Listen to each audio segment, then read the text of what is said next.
Welcome to the TechLink Health Podcast, an on-demand source for the top trending healthcare topics and insights.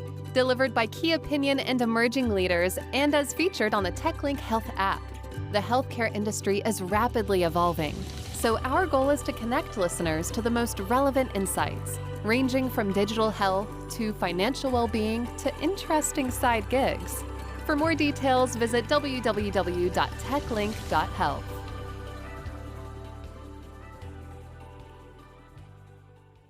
Well, hello, everybody, and welcome back to the TechLink Health Podcast. I am your host today, Justine Reese, and today's episode focuses on healthcare reform and social impact initiatives that are shaping the future of health. And we're really excited to introduce you to today's guest, Maria Fernanda Levis, and she is an entrepreneurial leader focused on removing barriers to health through her work as the founder and CEO of Impactivo Consulting.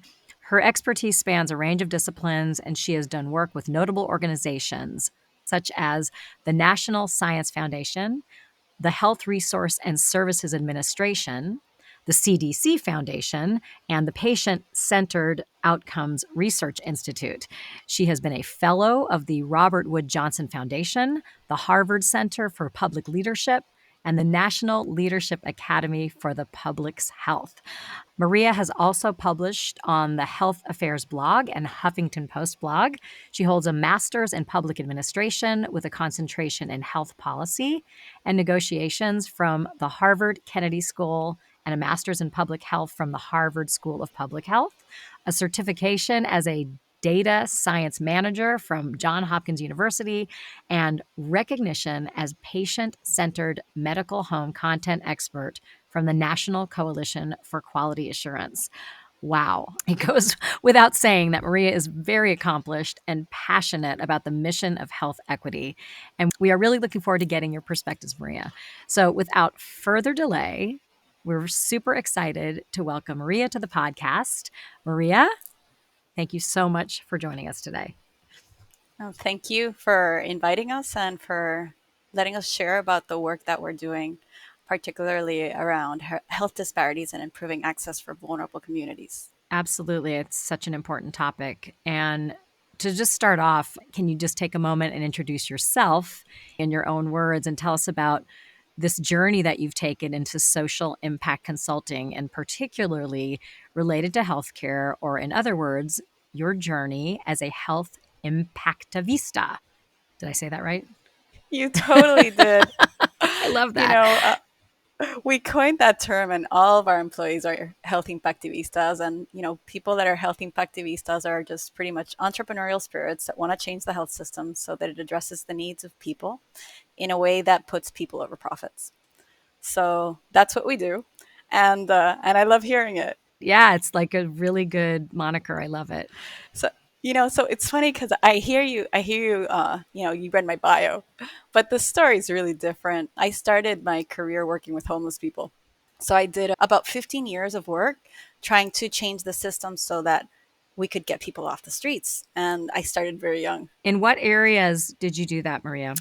So in Puerto Rico, when I graduated from college, I started a nonprofit organization that actually had two missions. One, it worked to get people off the streets. And on the other end, it was doing K through 12 education reform. So it was a nonprofit organization. Those were the two areas that were meaningful to me and to my family and to my grandmother, the person that we dedicated this organization to. And there are such different fields of work, right? On one end, you're doing all of the prevention work. And on the other end, you're addressing, and I say this very humbly, but if a person is homeless, every system has failed them, right? So for people to get on the streets, every single system has to have failed them. The educational system, the housing system, job, employment, mental health, substance abuse. And I have to say it was very difficult work, right? So anyone who's out there who's doing that work, God bless, because it's really hard work every day. And I want to get to that time period and how that affected your work. So what happened at that moment, I just graduated from college, and I came into contact with this group of people who had a coalition that was working to get people out of homelessness and a lot of focus on housing. And that year, as I was in the coalition, all of the organizations in Puerto Rico lost their funding. So all of a sudden I was like, why did this happen? So I started reading all of the federal regulation and the McKinney-Vento Homeless Assistance Act, trying to figure out why they were not getting funded. And a lot of it had to do with there wasn't enough data to prove that the work that they needed to do was needed, and there weren't enough planning mechanisms to ensure that things were being done appropriately. So what ended up happening as a result of that work is I developed under the nonprofit a homeless management information system. So this is way before electronic health records, and it's human service data infrastructure, right? So that's how I get into this work that I'm doing now. What ended up happening is over the course of the time that I was working, first we established the system, then we started planning with the institutions, and within about 5 years, we were able to maximize all the federal funding that was coming into the island for homelessness.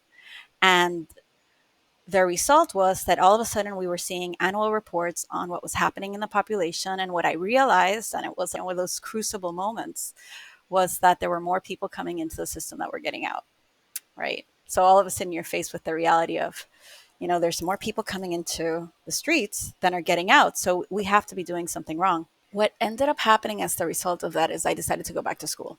And then that's when I started going to the Harvard Kennedy School. So actually 15 years into my career, I decided that I need to go back to school because I need to figure this out. There's something that I'm not getting right. And I went back to learn about health and health policy because I knew there was a lot that I was seeing out and in the data that we were seeing that was related to health. And the second thing I went back to do was learn to scale social innovation. So I'm actually a social enterprise fellow from the Center for Public Leadership. And that's the short story of how I ended up here.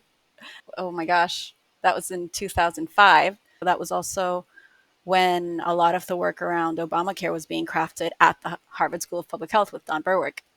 So I kind of got like this front row seat to health reform and what needed to happen. And then I had a baby and came back home to Puerto Rico, where it was a different conversation. The industry was at a different level. And I ended up getting a job in the only place where I could get a job, which is a health insurance company. I was really lucky because I was taken under the wing of the president of the company, and I was her assistant in issues related to quality. So she allowed me to do a lot of this work to understand what was happening in the federal space related to healthcare, and to understand also what was happening from the perspective of a payer. And payers have a very particular perspective. One of the things that she had shared with me, and one of the reasons why she hired me for the job, was because payers often have a difficult time figuring out how to create the health impact that they want to see out in the communities. That's not what they do, right? That's not what health insurance companies were designed to do.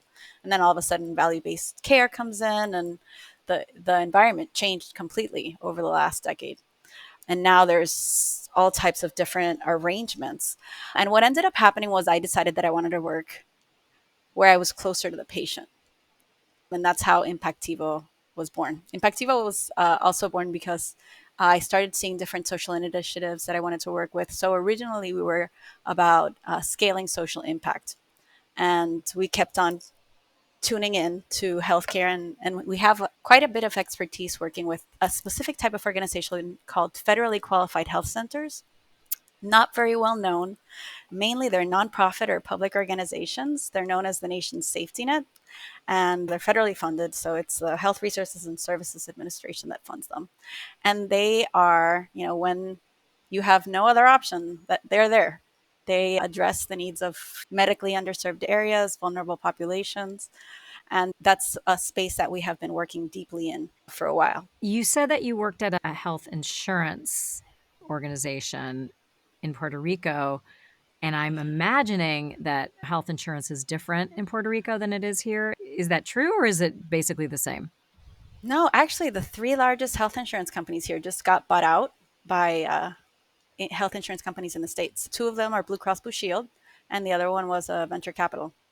Got it. So healthcare is not So free. not so different. It's not free in No, Puerto Rico. healthcare is not free. So this is really interesting. And I know that we talked a little bit before about helping underserved areas or underprivileged areas and underprivileged people when maybe they don't have a smartphone or maybe they don't have a computer as we enter this telehealth age, particularly over this last year and a half when you couldn't even at some points go in to see a doctor for normal checkups and everything was going online. And I know that you're doing some really cool, innovative stuff. Can you talk about that? Yeah. So one of the big lessons, and you've heard a little bit about it, is so how do you scale social impact, right? A lot of it has to do with technology. The thing is, technology and innovation are contextual, right? So it's interesting because often the conversations that we're having get left out of the innovation space because we work with vulnerable and underserved populations. And innovation within that space is particular to their needs, right? So it all needs to be based on people's needs. A lot of the work that we have been doing, and as you mentioned, we're doing work funded by the National Science Foundation. The technology is called Smart PCMH, and it's a way of taking the methods that we've done as a service company and putting them into a software platform. The purpose is to personalize the care, and it's not just the clinical care, but also the care to address social determinants of health and other social services, and also deploy personalized education for patients and their providers. So it's how do we take that personalized approach of finding out what the person needs and then tailoring what we do to address it. So to give you an example, in the space of telehealth, and this is actually something that we've been quite vocal about, and the providers in Puerto Rico are also quite vocal about. So payment rules, CMS payment rules around telehealth have changed dramatically over the course of the pandemic. And a lot of waivers were put into place, including waivers that allowed telephone conversations to be included and billed for as telehealth visits. Now, in the context of Puerto Rico, there's areas where I work. Sometimes I have to turn off the camera because the broadband's not good enough. And we work in communities where honestly, they just need a phone. Like they need to have an encounter on the phone. They don't have access to the video or the Zoom or the equipment or the software or the broadband. So the telephone encounter becomes very important. And what happens on that telephone encounter becomes very important because all of a sudden, those people that don't have access to the broadband or to the technology are people that can't necessarily access care because of it.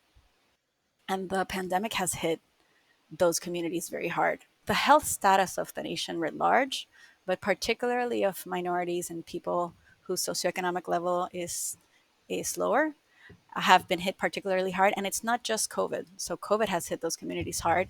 Taking care of your diabetes and your chronic diseases has also decreased significantly. And we can see it in the statistics, for example, of the community health centers. There's fewer patients coming in to be seen, and those patients tend to be sicker. And that's a big challenge that we have as a nation and as entrepreneurs and providers and folks that are just committed to the issue. What about the communication? How do you stay connected to that?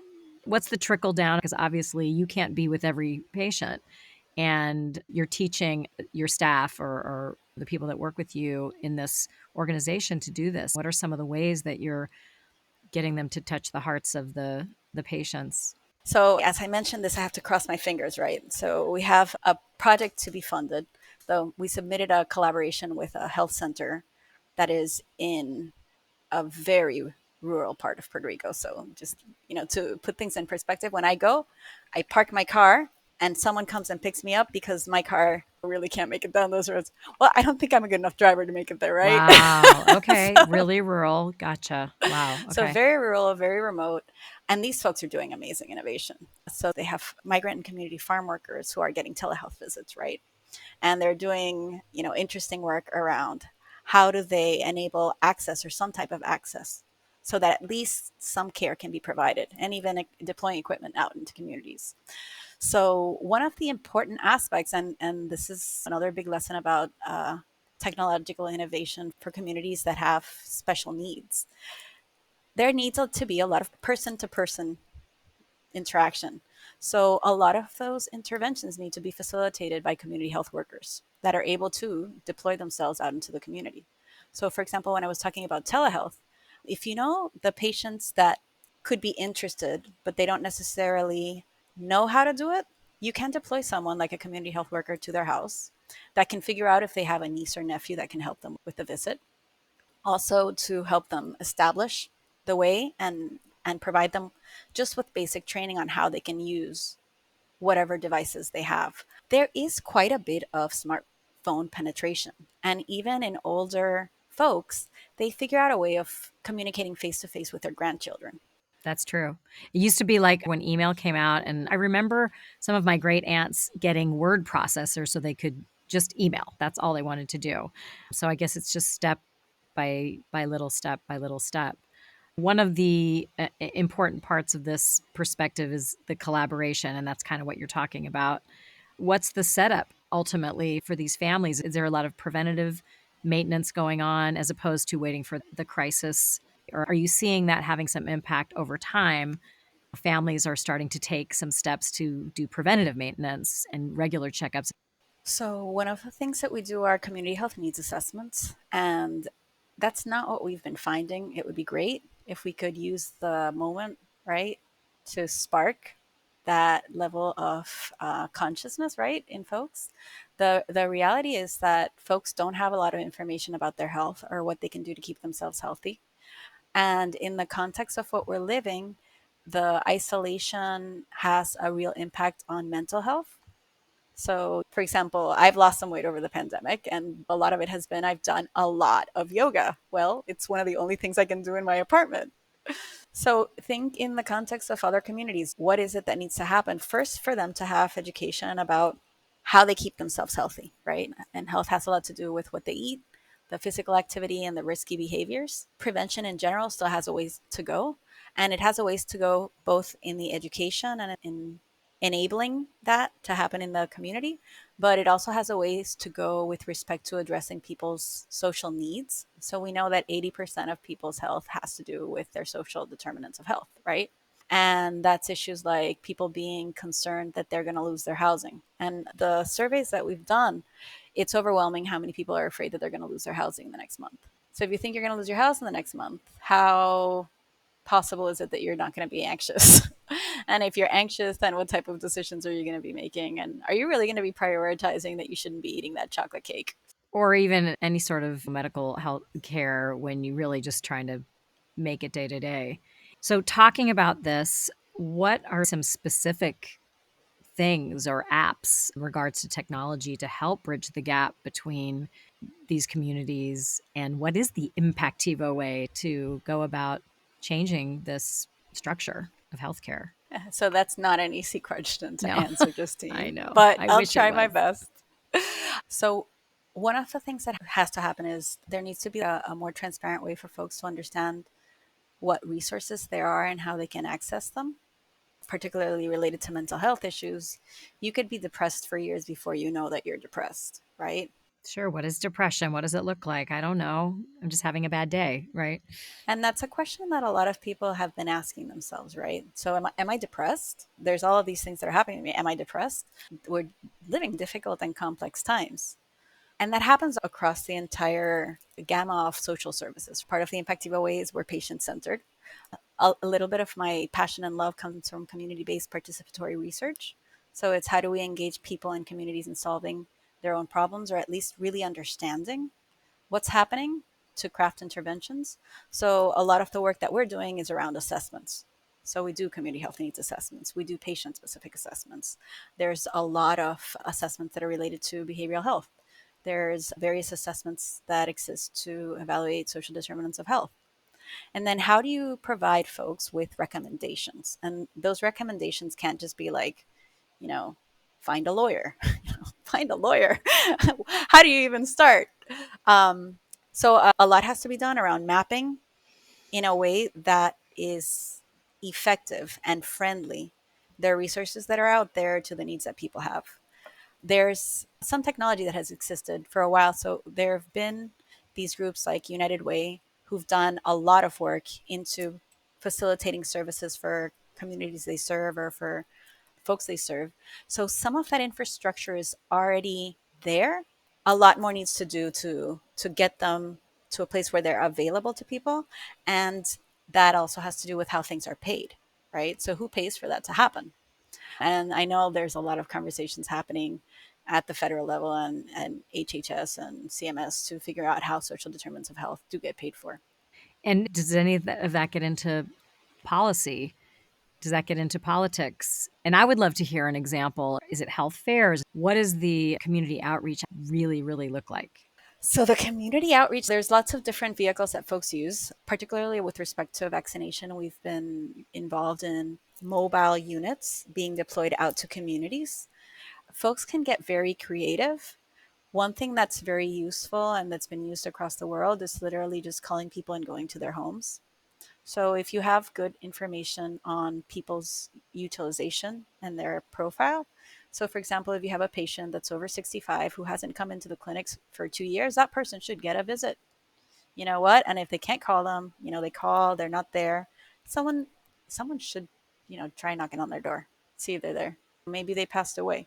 But it is very much about tailoring the interventions and using the resources within the community. So, for example, church groups are excellent at visiting people. So, how can you add a community health worker or a nurse to support that visit? They also have really good information on who has needs. And they're also very good at deploying resources. And churches is just one kind of community based group, but there's all types of community based associations. I mentioned churches because I'm in Puerto Rico, and well, Puerto Rico has a lot of churches. And that's probably a place that communities gather, and even in the hardest of times. So that's smart. All right, awesome. So we've talked about some of the inaccessibility with the rising costs of healthcare. Talk a little bit about what you guys are doing to help even the scale for people. So, a lot of what we do, and I think it's an important thing that needs to be said, and it needs to be said often, is supporting the federally funded community health centers. So, the Section 330 program, it's the nation's safety net. And there's a lot that those communities are doing, and those community health centers are doing to enable more access, particularly to address health disparities. So, I think there's a lot that can be done and has been done to support the community health centers. There's a lot more. Particularly, I think there's an opportunity around addressing social determinants of health. And the way that that things get paid for in the system, it's structured in a way where that's not necessarily a priority. There's a lot that has been done. It needs to be recognized around alternative payment models and value-based payment. And there's a lot of tests, right? So these are all demonstration projects and data is being gathered because this is all new. It would be important to see what would happen if the models could be an investment into communities to manage their health, vis-a-vis necessarily something that has to come out of a capitation or a global payment, right? So the way most of these models are structured, and I understand the need for them to be budget neutral, is that in order for this to happen, well, this needs to come out of here. And sometimes that gives us a very narrow perspective on what's happening because everything is structured in a way that's very specific and looking at how things are financed, right? So I guess my invitation, and this is, very much going to the Impactivo Way. The Impactivo Way is patient-centered. And as you've heard me talk, it's about personalizing and understanding the cultural, linguistic, historic reality in communities and what it is to be on the side of the patient. And from there, construct how we can enable prevention efforts, chronic care management efforts, and efforts to address mental health, which is, I think, becoming such a huge crisis. Absolutely. One point of view with the TechLink Health Initiative is that the interoperability of technologies, data, and people will shape the landscape of the future. And it sounds like you are doing a lot of work around that kind of a collaboration between public and private sector. So anything else you want to add regarding that? So, the issue of interoperability and the need for interoperability is just kind of like basic, right? It's like, how could we not think? I mean, what I was saying is, people have needs, there's resources, they're not connecting. Right. They don't know what's out there, and organizations like what you're doing are helping bridge that gap, it seems. There's a lot that needs to be done in that space. Part of it is very technical, and part of it is about people agreeing to share information on the patients, and it is necessary. Care cannot be or cannot continue to be fragmented because we're not fragmented people, right? We're whole human beings. And I don't know. After this last year and a half, I feel very fragmented. But I think what happened, it seems to me anyway, is that with this universal pause that was inflicted on us, basically, never in a time in my life, and I don't think yours either, or most of ours, and my parents either, have we had this, okay, everyone stop for a second, and you're forced to stop, you're forced to look, and now organizations like yours are going to help with the resources and bridging that. So I think that's really cool. Any other thoughts on the future? Any recommendations for those interested in staying connected to the next wave of innovations within healthcare? Like, what can we do? So that's a big question. And I think the important thing is just to keep the patients at centered. And I would say, so in Puerto Rico, we went through a Zika epidemic, two hurricanes, about 1,000 earthquakes before the COVID-19 pandemic. And one thing that I saw was that as soon as things normalized a little bit, folks kind of forgot all the things, all the hardship they went through. And the marginalized communities continue to have their challenges, right? So things didn't all of a sudden become better. They just became maybe better for folks who had decision-making authority. So if I could say one thing is that let's not let this be in vain, right? And let's keep the conversation going. So feel free to check us out in www.impactivo.com. You could also check us out in Facebook and LinkedIn. So Impactivo stands for Impacto Positivo in Spanish. It means positive impact. So IMPACTIVO. And thank you so much for inviting us to be a part of this conversation. And I wish you the best in this effort. It's important work that you're doing, and keeping us all connected, right, is really important. So thank you for doing this. Oh, it was my pleasure. And it was great having you on the TechLink Health podcast. And may we all learn to be impactivistas in our communities. Thanks for listening to this episode. TechLink Health is a healthcare advisory platform for consumers and organizations to stay informed with the latest insights while connecting with healthcare experts for telehealth, e-consults, and consulting services. For more details, visit www.techlink.health.